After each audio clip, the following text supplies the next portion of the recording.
என்றென்றும் அவரை புகழ்ந்து போற்றுங்கள். இன்றைய தியான பாடலை தியானிப்பதற்காய் வந்திருக்கிற உங்கள் ஒவ்வொருவரையும் வாழ்த்துகிறேன், உங்களுக்காய் ஜெபிக்கிறேன். இன்றைக்கு தானியேல் இணை திருமுறைகளில் இருக்கிற முதல் அதிகாரத்தில் இருக்கிற அந்த இளைஞர் மூவருடைய பாடலும் அதில் ஏறெடுக்கப்பட்ட புகழ்ச்சி கீதத்தையும் நாம் தியானிக்க இருக்கிறோம். தானியேல் என்கிற நூல் விவிலியத்தின் கிரேக்க திருமறையிலே 3 பெரும் இணைப்புகளை கொண்டுள்ளது. இஸ்ரேலின் ஆண்டவர், இஸ்ரேலின் கடவுள் அனைத்துலகிற்கும் ஆண்டவராய் இருக்கிறார். அவர் இந்த வரலாற்றிலே குறுக்கிட்டு தமிழ் நம்பிக்கை கொள்வோரை எப்படி மீட்டார், எப்படி பாதுகாத்தார், எப்படி அவர்களுடைய துன்பங்களில் அவர்களுக்கு உதவுகிறார் என்பதை என்கிற அந்த மையக்கருத்தையே, எபிரேய மொழியினுடைய படிவத்தில் இருக்கிற அதே மையக்கருத்தையே இந்த தானியேல் நூலிலே நாம் வாசிக்கிறோம். 3 பெரும் இணைப்புகள். ஒன்று, இளைஞர் மூவருடைய பாடல், சூசன்னா, பேல் தெய்வம், அரக்கப்பாம்பும். இன்றைக்கு நாம் தியானித்துக் கொண்டிருப்பது இந்த இளைஞர் மூவருடைய பகுதியிலிருந்துதான். பாபிலோனிய மன்னன் நெபுகத்நேசர் பொற்சிலையை செய்து நிறுவுகிறான். அதை வணங்குமாறு இந்த 3 இளைஞர்கள், அசாரியா, மிசாவேல், அனானியா என்கிற 3 இளைஞர்களை கட்டாயப்படுத்துகிறான். அவர்கள் வணங்க மறுத்து உண்மை தெய்வத்தை சார்ந்திருக்கிற போது அவர்களை எரிகிற தீச்சுளையிலே எரிய கட்டளையிடுகிறான். இப்போதுதான் இந்த அசாரியா, அதாவது ஆபேத்நேகோ என்று சொல்லப்படுகிற அசாரியா, தன்னை இந்த தீச்சுளையிலிருந்து தங்களை காக்கும்படியாய், தங்கள் மக்கள் இஸ்ரேலை காக்கும்படியாய் இறைவனிடத்தில் ஜெபிக்கிறார்.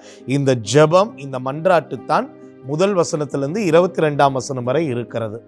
இரண்டாவது, இவர்களுடைய கூக்குரலை, இவர்களுடைய அழுகுரலை, இவர்களுடைய மன்றாட்டை கேட்கிற தெய்வம் எப்படி அவர்களை பாதுகாத்தார், பராமரித்தார் என்கிற பகுதி தான் 23 முதல் 27 முடிய உள்ள வசனங்கள்.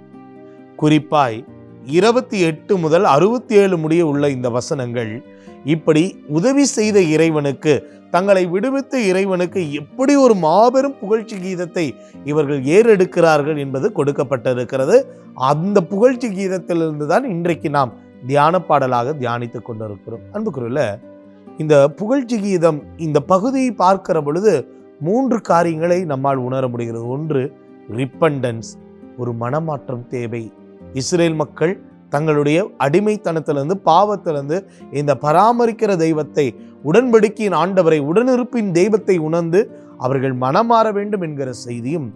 இரண்டாவது, எப்படியெல்லாம் இறைவன் நம்மை பராமரிக்கிறார், பாதுகாக்கிறார் என்பதை வெளிப்படுத்தக்கூடிய ஒன்றாகும். மூன்றாவதாக, இந்த அகில உலக படைப்புகளோடு இணைந்து இந்த உயிருள்ள தெய்வத்தை, பராமரிக்கும் ஆண்டவரை நாம் புகழ வேண்டும் என்பதையும் நம்முடைய இந்த தியான பாடலிலே உணர்த்தப்படுகிறோம். இன்றைக்கு இந்த 3வது பகுதியிலே, அதாவது இந்த புகழக்கூடிய பகுதியிலே, நாம் எல்லா படைப்புகளோடும் சேர்ந்து இறைவனை புகழ அழைக்கப்படுகிறோம். ஆண்டவருடைய தூதர்கள், வானகம், விண்ணுலகம், நீர்த்திரள், இதோ மண்ணுலக மக்கள், விலங்குகள், தாவரங்கள், உயிரினங்கள் என சொல்லி எல்லா படைப்புகளோடும் சேர்ந்து நாம் இறைவனை புகழ அழைக்கப்படுகிறோம். இந்த தானியேலிலே கொடுக்கப்பட்டிருக்கிற இந்த இறைவனை புகழக்கூடிய இந்த பகுதி திருப்பாடல் 148 பிரதிபலிப்பதாக இருக்கிறது. நீங்க திருப்பாடல் 148 எடுத்து படிக்கிற போதும் இதே ஒரு புகழ்ச்சி பாடலை, புகழ் கீதத்தை நம்மால் அங்கே காண முடியும். திருப்பாடல் 148 3 அழகாக சொல்லுகிறது. கதிரவனே, நிலாவே, அவரை போற்றுங்கள், வானங்களின் மேலுள்ள நீர்த்திரளே அவரை போற்றுங்களாக இந்த தானியேலினுடைய இந்த புகழ்ச்சி கீதமும் திருப்பாடல் 148 ஒத்திருக்கிறது. அதே போல இந்த பகுதி நாம் திருப்பலியிலே பயன்படுத்துகிற தூயவர் தூயவர் தூயவர் என்கிற ஒரு புகழ்ச்சி கீதத்தை ஒத்திருப்பதாக, பிரதிபலிப்பதாக இருக்கிறது. ஏனென்று சொன்னால், நாம் திருப்பலியிலே இந்த தூயவர் தூயவர் தூயவர் என்று புகழுகிற போது ஏதோ நாம் மட்டும் புகழ்வதில்லை, எல்லா படைப்புகளோடும் இணைந்து புகழுகிறோம். இதைத்தான் எசையா புத்தகம் 6ஆம் அதிகாரம் 3வது இறைவசனத்திலும், திருவெளிப்பாடு 4ஆம் அதிகாரம் 8ஆம் வசனத்திலும் அகில உலக படைப்புகளோடு சேர்ந்து நாம் தூயவர் தூயவர் தூயவர் என்று புகழுகிறோம். அன்புக்குரியவர்களே, இந்த தியான பாடலை சொல்லப்படுகிற ஒரே ஒரு சிறிய சிந்தனை, நாம் ஆண்டவரை புகழ வேண்டும். அகில உலக படைப்புகளோடு ஒவ்வொரு நாளும் புகழ வேண்டும். ஏன் ஆண்டவரை புகழ வேண்டும்? 4 காரணங்களுக்காக ஆண்டவரை புகழ வேண்டும். முதல் காரணம், திருப்பாடல் 117 முதல் 2 வசனங்கள் அழகாய் சொல்லுகிறது. அவருடைய மாறாத அன்புக்காய் ஆண்டவரை புகழ வேண்டும்.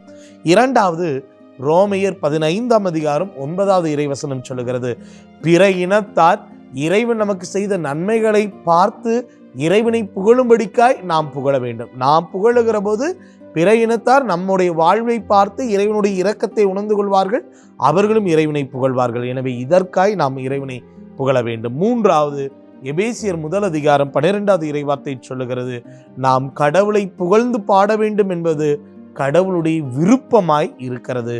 4வது எபேசியர் 1 அதிகாரம் 6வது இறைவார்த்தை சொல்லுகிறது, கடவுள் தன்னுடைய அன்பார்ந்த மகன் வழியாக நம் மீது ஒப்புயர்வற்ற அருளை பொழிந்தருளிருக்கிறார். அந்த அருளுக்காய் அவரை புகழ்ந்தேத்துங்கள். ஆக கடவுளுடைய அருளால் தான் நாம் மீட்கப்பட்டிருக்கிறோம். எனவே கடவுளுடைய அருளுக்காக, நம்முடைய மீட்புக்காக நாம் கடவுளை புகழ வேண்டும்.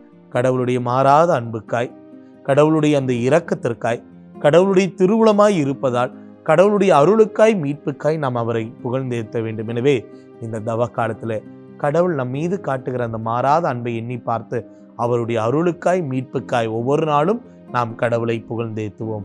ஜெபிப்போமா? அன்பு தெய்வமே இறைவா, உம்முடைய மாறாத அன்புக்காய், உம்முடைய அளவிட முடியாத இரக்கத்திற்காய், உம்முடைய மீட்புக்காய், உம்முடைய அருளுக்காய் நன்றி சொல்வதற்கு இந்த தியான பாடல் வழியாக இந்த நாளிலே எங்கள் ஒவ்வொருவரையும் தூண்டி எழுப்பி இருக்கிறீரே நன்றி சொல்லுகிறோம்.